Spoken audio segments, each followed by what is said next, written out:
Hello, જય ગુરુદેવ. જય ગુરુદેવ. બોલો બોલો. હું બાપુ વીડી જાંબુડિયા વાંકાનેર તાલુકાનો, હા મોરબી જિલ્લો લાગે, હા ત્યાંથી દિનેશભાઈ રામજીભાઈ કાંજિયા બોલું છું. હા તો આપણે જે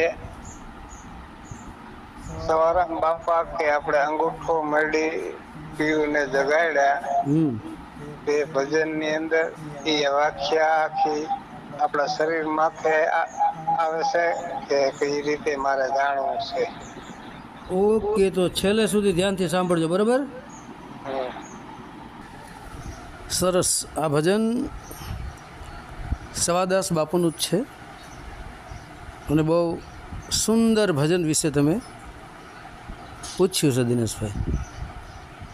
ધ્યાનપૂર્વક અંત સુધી સાંભળજો. એક લાઈન ગાવાનો પ્રયત્ન કરું છું. અંગૂઠો મરડીને પીયુને જગાડિયા, ગોરી કહે તને સેને આવે ઊંઘ, આડું જાય અવડું જાય હુનણ દલ લેરિયું રે. અંગૂઠો મરડીને પીયુને જગાડ્યા. તો આ જગાડનારી કોણ છે? પીયું અલગ થાય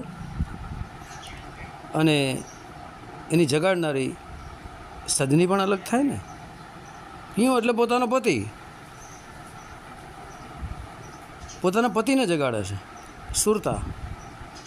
અંગૂઠો મરડીને પીયું જગાડ્યા. હવે અંગૂઠો કયો? જેવી રીતે લૌકિક દૃષ્ટિએ કોઈ દીકરીનો ઘરવાળો સૂતો હોય અને જાગતો ન હોય તો અંગૂઠો મરડે અને જગાડે. તો એવી રીતના નથી. અહીં સવાદાસ બાપુનો કહેવાનો અર્થ જુદો છે. અંગૂઠો એટલે આળસ. આળસ એટલે કામ, ક્રોધ, લોભ, મદ, મોહ. આ આળસને કાઢી, પ્રમાદને કાઢી, લગન જિજ્ઞાસા પ્રગટ કરી અને પીયુંને જગાડે. પીયું એટલે આત્મા. આ શબ્દરૂપી પીયુંને સુરતા જગાડે છે. ગોરી કહે તને સે આવે ઊંઘ. હવે ગોરી કહે તો ગોરી અલગ થાય અને કહે તો ગોરી કોને કહે છે કે તને સે આવે ઊંઘ, તને શેને આવે ઊંઘ? તો ગોરી જુદી થાય અને જેને કહી રહી છે ગોરી કે તને સે આવે ઊંઘ, તો ઊંઘ કોને આવી રહી છે અહીંયા? તો ગોરી એટલે ભક્તિ થાય છે. કારણ કે ભક્તિ પણ ભગવાનની પાસે જ રહેનારી છે. કારણ માતા ગંગા સતી પણ કહે છે કે ભક્તિ હરિની પદમણી પાનવાય, તો જે સદા રહે છે જોને પાસે. તો ભક્તિ છે એ જ હરિની પદમણી છે. હરિનું પદ, પદ પ્લસ મણી, હરિના પદની મણી છે. મણી એટલે પ્રકાશી પ્રકાશ, જ્ઞાન સ્વરૂપ પ્રકાશ. આ ભક્તિરૂપી ગોરી સુરતાને કહે છે કે તને હવે શેને આવે છે ઊંઘ? તે અંગૂઠો મરડી પીયુંને તો જગાડ્યો, તો હવે તને ઊંઘ શેની આવે? ઊંઘ એટલે મોહ, માયા, અજ્ઞાન, અજ્ઞાનતાની ઊંઘમાં હવે તું શું સૂતી છું? આડું જાય અવળું જાય નણદલ લેરિયું. તો આડું અવળું કોણ જાય? લેરિયું એટલે શું? જેમ ધજા હોય કોઈ મંદિરની માથે અને પવન આવતો હોય ને ધજા ફડક ફડક ફડક થતી હોય, આડું અવળું થતું હોય, એ મન છે એ આ લેરિયું છે. આ મન આડું અવળું જ્યાં ત્યાં ભાગતું હોય છે, ભક્તિમાંથી નીકળીને સ્થિર થતું નથી. જ્યાં ત્યાં લેરિયાની માફક ફડક ફડક કરે છે, ફર ફર કરે છે, ભટકા રાખે છે, બરાબર? એટલે આડું અવરું ગયા રાખે છે. એને એ જાય છે આડું અવરું નણદલ લેર્યું. તો નણદન કોણ છે? કોણ? સુરતાની. હે, સુરતાનો જે પીયો છે તો આત્મા છે. તો નણદલ જે છે એ કોને થાય? કોણ કહે છે? મિત્રો, નણદલ અહીંયા બુદ્ધિને કહેવામાં આવી છે. ઘણા સંતોએ વિવેક બુદ્ધિને પરમાત્માની બહેન પણ કીધી છે, આત્માની બહેન પણ કીધી છે. કારણ કે વિવેક બુદ્ધિમાંથી વિવેક પ્રગટ થઈ જાય એટલે વિવેક બુદ્ધિ અને વિવેક જ તમને આત્મા સુધી પહોંચાડી શકે છે. તો વિવેક તમને આત્મા સુધી પહોંચાડી શકે તો આ વિવેક બુદ્ધિ છે એને આત્માની બહેન પણ કહેવામાં આવી છે. તો જેવી રીતે એ વિવેક બુદ્ધિ એ આત્માની બહેન કીધી તો સુરતાની નણંદ થઈ કે નહીં? કારણ કે સુરતાનો ઘરવાળો આત્મા છે, ચિત્તરૂપી સુરતાનો ઘરવાળો શબ્દ છે. તો વિવેક બુદ્ધિ એ શબ્દરૂપી આત્માની બહેન પણ છે. એટલા માટે સુરતાની નણદલ એને કહેવામાં આવી છે. જેવી રીતે ગીતામાં કીધું છે ને કે શરીર પર ઇન્દ્રિયો પર મન પર બુદ્ધિ. આપણી જે શરીર છે, શરીર પર ઇન્દ્રિયો. હવે ઇન્દ્રિયો કોણ છે? હાથ, પગ, લિંગ, ગુદ્દા અને વાણિયા, 5 કર્મ ઇન્દ્રિયો આપણી. આ શરીર પર ઇન્દ્રિયો એટલે આ શરીરની ઉપર ઇન્દ્રિયો છે, હાથ, પગ, લિંગ, ગુદ્દા અને વાણિયા. શરીરને આ ઇન્દ્રિયો ચલાવી રહી. ઇન્દ્રિયો પર મન, તો મનને ઇન્દ્રિયોને કોણ ચલાવે છે? મન. અને મન પર બુદ્ધિ, મનની ઉપર બુદ્ધિ છે. વિવેક બુદ્ધિ દ્વારા મન કંટ્રોલ થાય છે. સવાદાસ બાપુનું આ કહેવાનો અર્થ છે. હવે કહે છે,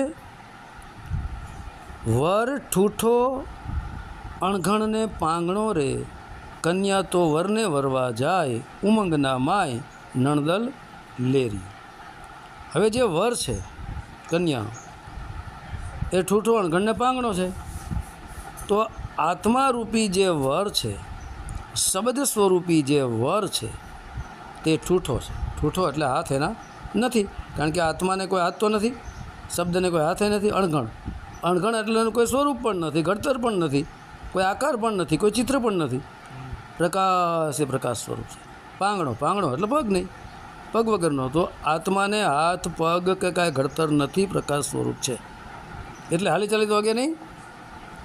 એટલે કન્યા તો વરને વરવા જાય. લૌકિક દ્રષ્ટિએ આપણે જોઈએ તો વર કન્યાને વરવા જતો હોય છે, વરની જાન કન્યાને ઘરે જાય. અહીં કન્યા સામે વરને વરવા જાય છે. શું કામ જાય છે? કે આત્મા હાલી ચાલી શકતો નથી, હાથ પગ કાંઈ છે નહીં. એટલે સુરતારૂપી કન્યા તો વરને વરવા જાય, હામી વરને વરવા જાય છે. ઉમંગના માય, ઉમંગ એટલે એના આનંદ, ઉમંગ કે હમાતો નથી. નણદલ લેરિયું, જ્યારે નણદલ રૂપી વિવેક બુદ્ધિએ લેરિયા રૂપી મનને સ્થિર કર્યું પછી એનો ઉમંગ ક્યાંય સમાતો નથી. હવે કહે છે, વર પરણ્યા ત્યાં ભાંગી વેલણી, મરાણો કાયાનો સરદાર, જુઓ ને નરનાર નણદલ લેરી. હવે વર પરણ્યા ત્યાં ભાંગી વેલણી, જેમ વેલણું લઈ અને વરવા જતા હોય છે પોતાની વહુને, તો અહીં વહુ વરને વરવા જાય છે. તો જે વેલણામાં બેઠા હતા, વેલણું એટલે આપણો દેહ, ધરતી, આકાશ, વાયુ, અગ્નિ, 5 તત્વનું વેલણું. આમાં સુરતાય છે, શબ્દય છે, ચિત્તય છે અને આત્માય છે. ચિત્તરૂપી સુરતા અહીં આત્મારૂપી વરને પરણવા જાય છે. હવે વર પરણ્યા ત્યાં ભાંગી વેલણી. હવે વર અને વહુ બેના લગ્ન થઈ ગયા એટલે વેલણી ભાંગી ગઈ. આ દેહરૂપી વેલણું ભાંગી ગયું. હું દેહ નથી, હું 5 તત્વોનું શરીર નથી, હું મન નથી, હું બુદ્ધિ નથી, હું અહંકાર નથી, હું ઇન્દ્રિયો નથી. દેહથી વિદેહ સ્વરૂપ દેહની આ ભાષા છે, દેહથી વિદેહની આ વાત છે. કારણ કે સુરતન શબ્દના લગ્ન થઈ ગયા એટલે દેહથી વિદેહ થઈ ગયા, દેહ ભાવ છૂટી ગયો. મરાણો કાયાનો સરદાર. હવે આ મરાણો કાયાનો સરદાર, કાયાનો સરદાર કોણ છે? કાયાનો જે સરદાર છે એ જ મિત્રો અવચેતન મન છે. આપણે પહેલાં ચેતન મન વિશે વાત કરી, હવે અવચેતન મન વિશે વાત કરી. ચેતન મન શું છે? ચેતન મન આપણી ખુલ્લી આંખોએ જે આખી દુનિયાને જોઈ રહ્યું છે, 5 કર્મેન્દ્રિયોને ચલાવી રહ્યું છે, એને ચેતન મન કહેવાય. હવે અવચેતન મન જે છે એ ચિત્તમાંથી પ્રગટ થયું છે. સંકલ્પ અને વિકલ્પ જે કરે છે એનું જ નામ અવચેતન મન. આ અવચેતન મન જ્યારે વહુને વરના લગ્ન થઈ ગયા, વર પરણ્યાને ભાંગી વેરણી, દેહથી વિદેહ થયા, મરાણો કાયાનો સરદાર, એટલે કાયાનો જે સરદાર છે, કાયાનો બોસ કોણ છે, કાયાનો સરદાર કોણ છે, આ અવચેતન મન એ સંકલ્પ વિકલ્પ કરે છે ત્યારે જ આપણું શરીર દોડતું થાય છે. તો આ મરાણો કાયાનો સરદાર, આ કાયા ઉપર જે રાજ કરતો હતો, અવચેતન રૂપી મન આ દેહ ઉપર જે રાજ કરતું હતું, સતત દેહને જ્યાં ત્યાં ભટકાવતું હતું, એ કાયાનો સરદાર મરાઈ ગયો. જુઓ ને નર નાર નણદલ લેર્યું. જુઓ ને તમે નર અને નાર, નર કોઈ ભક્તિ કરતો હોય તો એને પણ કહે છે, નારી પણ કોઈ ભક્તિ કરતી હોય તો એને પણ કહે છે કે તમે જુઓ અને વિચારો, કાયાના સરદારને મારો. જો સુરતાને શબ્દના લગ્ન કરવા હોય તો વાત છે. હવે કહે છે 5 પારક તો પેલા મુવારે, નગરમાં હાટે થઈ હડતાલ, કરી જો વિચાર નણદલ લેરી. વાહ! 5 પારક તો પેલા મુવા. હવે પારખ એટલે કોણ? જેમ હીરાની પરખ ઝવેરી કરતો હોય છે એને પારખ કહેવાય. જેમ હોનાની પરખ હોની કરતો હોય છે એને પારખ કહેવાય, પારખી કહેવાય. તો 5 પારક તો પેલા મુવા. 5 પારક કોણ છે? શબ્દ, સ્પર્શ, રૂપ, રસ, ગંધ. આ 5 પારક છે. કારણ કે શબ્દ દ્વારા આપણે સાંભળીએ છીએ. શબ્દ એટલે સાંભળવું, રૂપ એટલે જોવું, સ્પર્શ એટલે અડવું, બરાબર? શબ્દ, સ્પર્શ, રૂપ, રસ ને ગંધ. ગંધ એટલે સુગંધ દુર્ગંધનો અનુભવ કરવો, રસ એટલે જીભ. આ 5 જે પારખ કરે છે, જીભ ખાટું, મીઠું, ખારું, તીખું, આની પારખ કરે છે. રૂપ ઇન્દ્રિય આપણી આંખો એ ક્યાંય પણ કોઈ ચિત્રને જોઈને નક્કી કરે, પારખ કરે છે કે આને આ જ વસ્તુ કહેવાય. પછી કોઈ પણ બોલે કે આ શબ્દ બોલ્યા એટલે કર્ણ ઇન્દ્રિય એ શબ્દ છે, એ શબ્દ પરખ કરે છે. પછી નાસિકા સુગંધ દુર્ગંધનો અનુભવ કરે છે, બરાબર? પછી ચામડી એ સ્પર્શ, જ્યાં કે આપણે અડીએ છીએ તો અનુભવ કોણ કરાવે? ઠંડી ગરમીનો આ ચામડી. તો આ 5 પારક તો પહેલાં મુવા, મતલબ શબ્દ, સ્પર્શ, રૂપ, રસ ને ગંધ, આ 5 જે પારક છે મરી જવા પડે. પહેલાં મરે 5 વિષય કંટ્રોલ થવા પડે, મરવા પડે. ત્યારે નગરમાં હાટે થઈ હડતાલ. ત્યારે દેહરૂપી નગરની અંદર, હાટ એટલે દુકાન, આ દેહરૂપી નગરની અંદર હાટે એટલે દુકાને થઈ હડતાલ, ધંધા થઈ ગયા બંધ. દુકાનમાં હડતાલ પડી ગઈ, કારણ કે 5 વિષયો દ્વારા જ બધું થઈ રહ્યું હતું. હવે દુકાનમાં થઈ હડતાલ, નગરમાં થઈ હડતાલ. કરી જો વિચાર, કરી જો વિચાર નણદલ લેર્યું. તો હવે કરી જો વિચાર કોને કહે છે? એ જ સુરતાને કહી રહી છે. એ જ સુરતામાંથી જ, કારણ કે સંકલ્પ વિકલ્પ પ્રગટ થયો, સંકલ્પ વિકલ્પમાંથી વિચાર થાય, વિચાર પ્રગટ થાય, એટલે એ સુરતાને જ કહે છે કે હવે કરી જો વિચાર. બહુ મિત્રો ઊંચી વાત છે. હવે કહે છે કીડીની હડફેટે હાથી મૂવો, કુંજરને પાડ્યો છે પગલા હેઠ, પહોંચાડ્યો ઠેઠ નણદલ લેરી. હવે કીડીની હડફેટે હાથી મૂવો. તો હવે કીડી તો નાની આવે, હાથી તો કેવડો મોટો આવે. હવે કીડીની હડફેટે હાથી કેમ મરી ગયો છે? તો આપણને એવું થાય કે ભાઈ કીડી ઘરી ગઈ છે હાથીના કાનમાં, ને કાન ફફડાય ફફડે ને હાથી મૃત્યુ પામ્યો હોય. એવું નથી. કીડીની હડફેટે હાથી મૂવો. કીડી એટલે સુરતારૂપી કીડીની હડફેટે અહંકાર રૂપી હાથી મરી ગયો. સુરતાની હડફેટે, ચિત્તની હડફેટે જ્યારે અહંકાર રૂપી હાથી ચડે છે ત્યારે હાથીને મારી નાખે. પછી કહે છે કુંજરને પાડ્યો પગલા હેઠ. કુંજર નામે હાથી જ થાય. તો હાથીરૂપી કુંજરને પાડ્યો પગલા હેઠ. હવે પગલાની હેઠે કેમ પાડી દીધો હોય છે? તો મિત્રો ઉઠતો શ્વાસો અને બેહતો શ્વાસો, આ 2 પગલાં છે સુરતાના. ઉડતો શ્વાસો ને બેહતો શ્વાસો, જેની અંદર સોહમ શબ્દ ચાલી રહ્યો છે. શ્વાસને બહારથી અંદર ખેંચીએ એટલે સો, અને અંદરથી બહાર કાઢીએ એટલે હમ. એ જગ્યાએ એક શબ્દ ચાલી રહ્યો, સોહમ સોહમ. આ ચિત્તરૂપી સુરતા ત્યાં સ્થિર થઈ ગઈ એટલે અહંકાર રૂપી હાથીને શ્વાસોશ્વાસની ક્રિયામાં હેઠ પાડી દીધો. અમે ખતમ કરી નાખ્યું અહંકાર રૂપી હાથીને. પહોંચાડ્યો ઠેઠ, જ્યાંથી અહંકાર જન્મો હતો ત્યાં પહોંચાડ્યો. અહંકાર ક્યાંથી મિત્રો? મનમાંથી જ જન્મે છે. તો મનને પણ મારી નાખ્યું. અવચેતન મન, ચેતન મન, તો જ્યાંથી અહંકાર રૂપી હાથી જન્મો હતો ત્યાં એને ઠેઠ પગાડી દીધો. પાછો જે હતો ત્યાં મોકલી દીધો. હવે કહે છે નિર્વિઘ્ને વર પરણીને આવ્યા રે, કન્યા વર નાયા ભવજલ તીર, ધરી રહ્યા ધીર નણદલ લેર્યું. વાહ! બહુ મિત્રો બેસ્ટ વાત કરી છે. નિર્વિઘ્ન, વિઘ્ન એટલે બાધા, કોઈ પણ બાધા વગર. જ્યારે દીકરી દીકરાના લગ્ન થતા હોય, 2 જગ્યાએ ગણપતિની સ્થાપના આવતી હોય છે, બરાબર? એટલે સ્થાપના શું કામ કરતા હોય છે? કોઈ પ્રકારના લગ્નમાં બાધા ન આવે, વિઘન ન આવે. તો નિર્વિઘ્ન એટલે વિઘન વગર. આપણે કહીએ છીએ ને કે સુમુખસ્વ કંદસ્વ કપિલો ગજ કણક લંબોદર સ્વ વિક્ટ વિઘ્નનાશો ગણાદીપ ધૂમ્રકેતુર ગણાધ્યક્ષો ભાલચંદ્રો ગજાનન દ્વાદશૈતાની નામાની યહ પઠે શૃણુયાદ વિદ્યારંભે વિવાહ સંગ્રામે સંકટે ચ વિઘ્નસ્તસ્ય ન જાય તે વક્રતુંડ મહાકાય સૂર્યકોટિ સંપ્રભ નિર્વિઘ્નમ કુરુ મે દેવ સર્વ કાર્યમુ સર્વદા.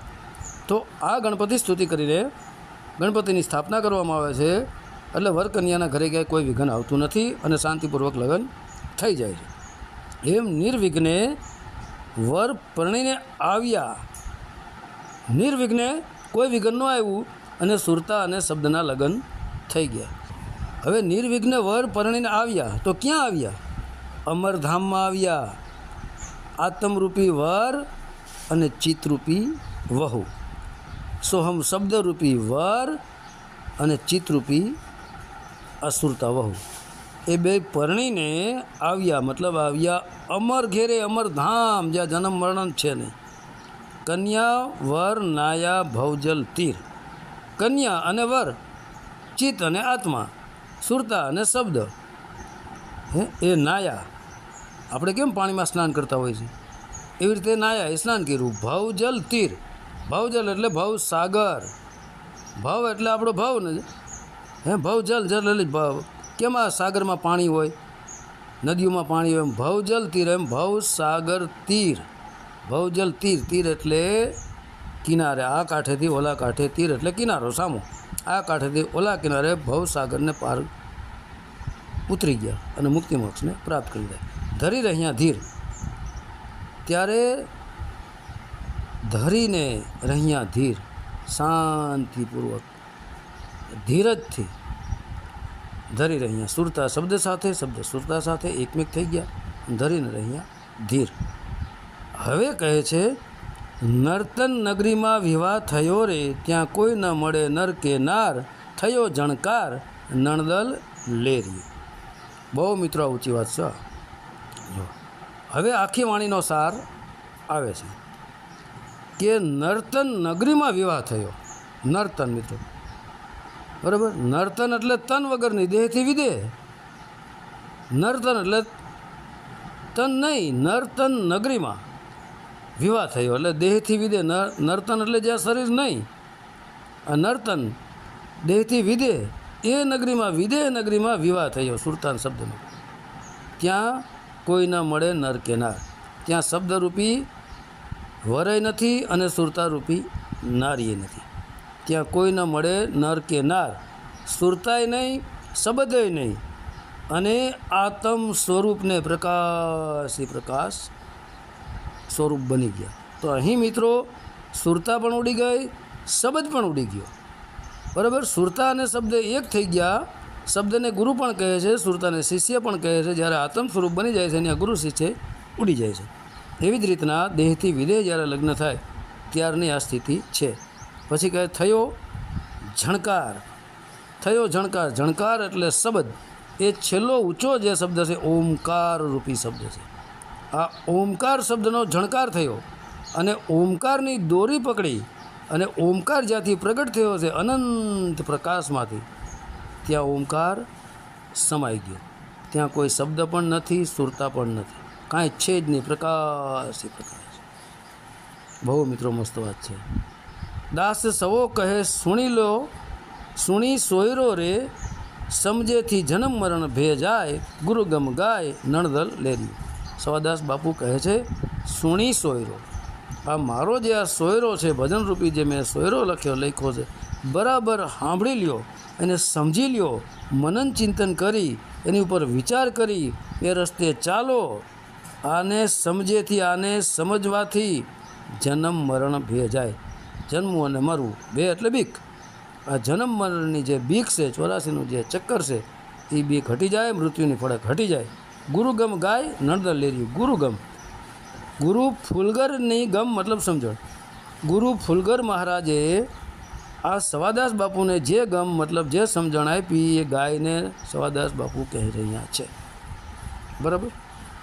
હલો દિનેશ ભગત, સમજાઈ ગયું? હા બાપુ, રેડી હો. ઓકે, સમજાઈ ગયું. સારું, તો જય ગુરુદેવ. જય ગુરુદેવ. સત્ય સનાતન ધર્મની જય. જય.